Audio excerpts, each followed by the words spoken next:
Hey.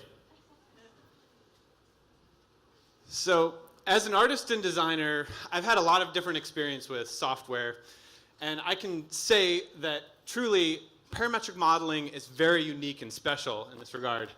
And now you're asking, what the heck is parametric modeling? Well, it's a combination between 3D modeling and programming. It's sort of like you have a 3D model that you can program.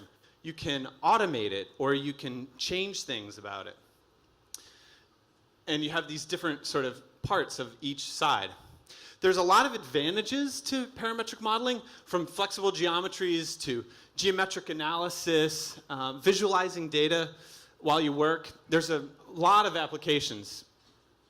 So, how does it work? 1 + 1 here equals 2. So we have inputs and outputs. Or we can use lists and add those together, getting more complex lists, or we could use that to do transformations to geometry. So my friend Will Belcher and I were working on a bench competition, and we were wondering, what do you get when you add a Fresnel lens from a lighthouse and a nautical cleat? Well, a cleat seat, of course. If I were to build this, it wouldn't take too many steps if I built it once. But if I wanted to build it a lot of times, I would need to put together all of the different steps, connect them together, and create it sort of an algorithm. And this is the parametric modeling. The first part is taking a surface and dividing it into all of these different curves, and then dividing the curves into points.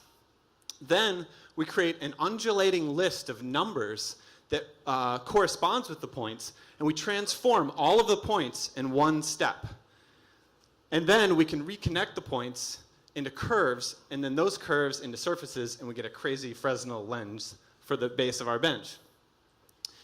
And then we can go back and we can change all of those inputs in order to get these different iterations and really work through all of the different iterations of the design. And we can explore a lot of possibilities this way. So this really changes what 3D modeling is now. It's not just the thing that happens at the end, it's this part of the design process that is both analysis and design, and it's a feedback loop where we can see hidden connections while we work.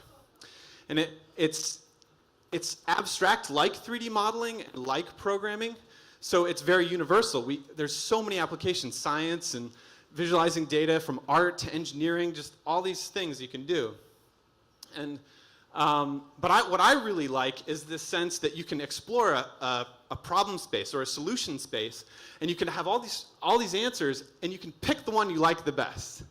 And then you can take that and you can work through it, and you can develop it using more generative processes, and you can really develop it into this thing that then you can go back and you can change the parameters again at any point, even at the most basic level. Or you can take something very simple, like create a very simple tool for fabrication on the spot, where you take the size of a piece of scrap material and you optimize that material to create a design that you want.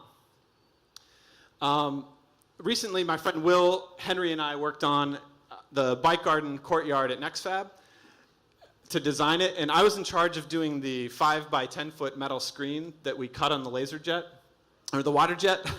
And I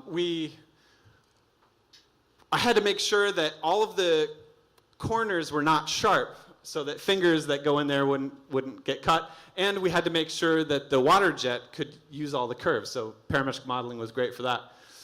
And then I'm also using it for smaller applications like printmaking, where I'll build a 3D model and I laser etch that into wood and print it like a traditional woodcut at a place like Second State Press or something. My favorite variable recently has been time, where we created a 12-minute animation projected on the side of the Science Center with live music by Gene Coleman, and we relied heavily on, you guessed it, parametric modeling. But it's not always roses, okay? It's not. Sometimes you've got to roll up your sleeves and get under the hood and really change things. And that's because the problem has changed, or you see the problem differently, but it's visual and I love it.